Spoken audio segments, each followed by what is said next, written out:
the introduction. And first of all, I would like to thank the organizers for giving me the chance to speak here today.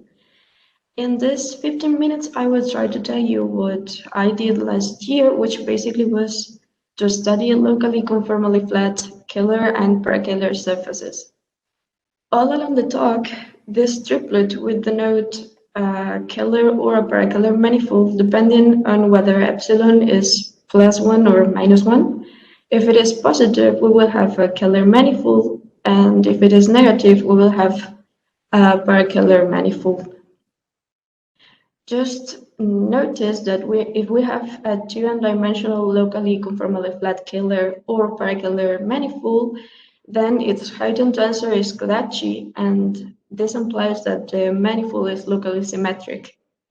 Moreover, the Ricci operator of a two-dimensional locally conformally flat Hler and para-Kaehler manifold, Ricci tensor, satisfies this equation in here, which basically means that if the dimension of the manifold is different than 4, then the manifold is Einstein, and the Hler and para-Kaehler identities imply that in this situation, the manifold is flat. The question now is what happens if the dimension of the manifold is exactly 4? And there were some previous results. In the Riemannian case, Tano proved that any locally conformally flat Hler metric is either flat or a product of two surfaces with constant opposite curvature.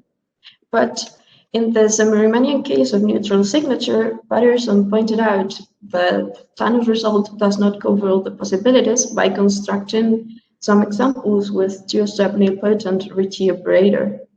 What happens is that there are additional examples to those considered by Patterson, and this way the purpose of this talk is to complete the previous classification in the case of neutral signature and to describe all possible non-flat curvature models for locally conformally flat Hler and para-Kaehler surfaces. To do so, we first need to deal with the problem of knowing which the possible curvature tensors are. So let's just say that an algebraic curvature tensor on an inner product space is just a multilinear map satisfying the algebraic identities of the curvature tensor. And any algebraic curvature tensor has its associated curvature operator and Ricci tensor given by these two expressions in here. Okay.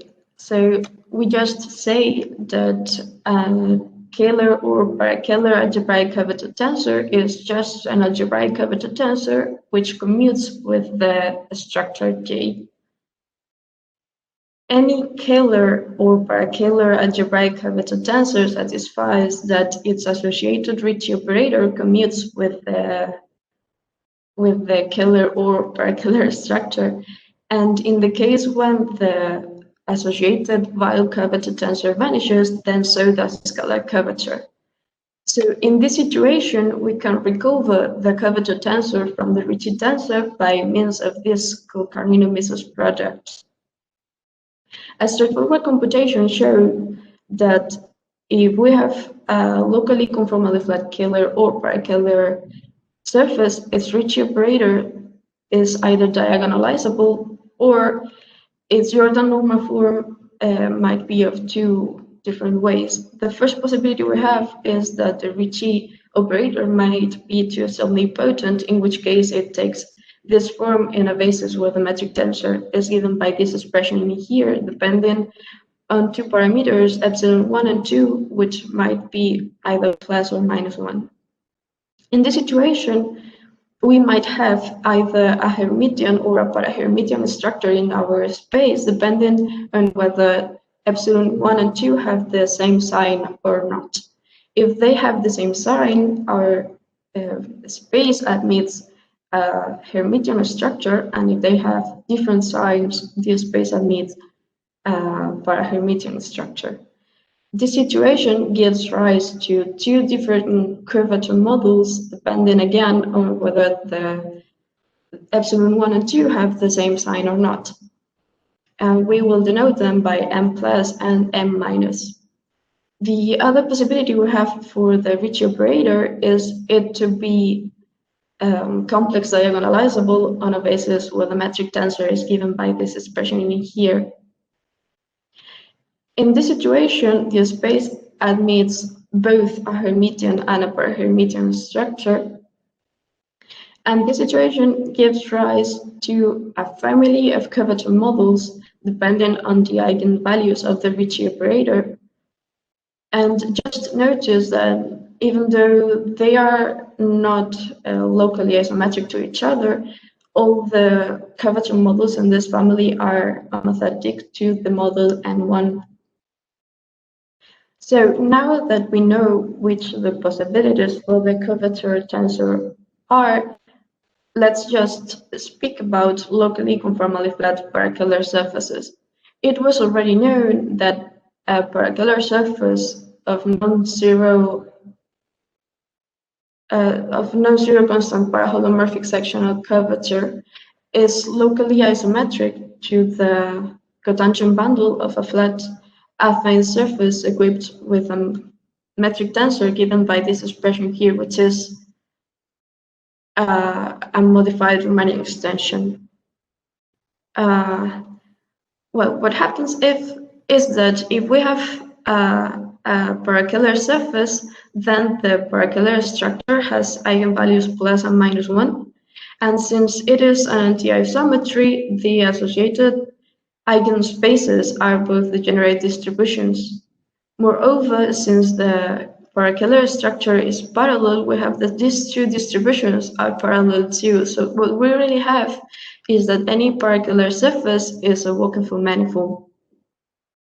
Knowing this, we proved this theorem which says that any locally conformally flat para-Kaehler surface is locally isometric to the cotangent bundle of a flat affine surface equipped with a modified Riemannian extension which depends on a trace-free parallel 1-1 tensor field T and with para-Kaehler structure given by this identity. We know that if we have four different possibilities for a parallel 1-1 tensor field on an affine surface. We might have T being the zero tensor, or we might have these three possibilities. The first one is when T determines an affine para-Kaehler structure, or T might be an affine nilpotent Kaehler structure, or an affine Kaehler structure. Knowing this, we completed the previous theorem by saying that if T is 0, what we have is that the manifold is flat. If T is an affine para-Kaehler structure, then the manifold is locally isometric to a product of two Lorentzian surfaces of constant opposite curvature. These two are the possibilities that were already known, but we have two additional ones. The first one is when the tensor T is nilpotent. In this situation, the manifold is modeled on M-. And if the tensor is an affine Kaehler structure, then our manifold is modeled on some NK. Let's just focus on this fourth assertion in this theorem. And if we have this situation, then the Ricci operator verifies these two conditions in here. This way, if we define J plus to be this one, and if we do not touch the metric at all, what we get is a locally conformally flat indefinite Kaehler structure. And since we are not changing the metric here, it is also modeled on NK. So what happens if we have, let's just talk about Kaehler surfaces. If we have a locally symmetric Kaehler surface, its Ricci tensor might be diagonalizable, in which case the manifold will be flat or locally isometric to a product of two surfaces of constant curvature, which were the possibilities that were already known. But if the Ricci operator is non-diagonalizable, what we have is that it is also a Walker manifold. So knowing all of this, we proved that If we have an indecomposable locally conformally flat surface, then it is locally isometric to the cotangent bundle of a Riemannian surface of constant curvature, with metric tensor given by two these possibilities. In the case where the Gaussian curvature is non-zero, then we have the Riemannian extension of the Levi-Civita connection of the Riemannian surface. And the case where, and the manifold is modeled on M class, the first model we got before.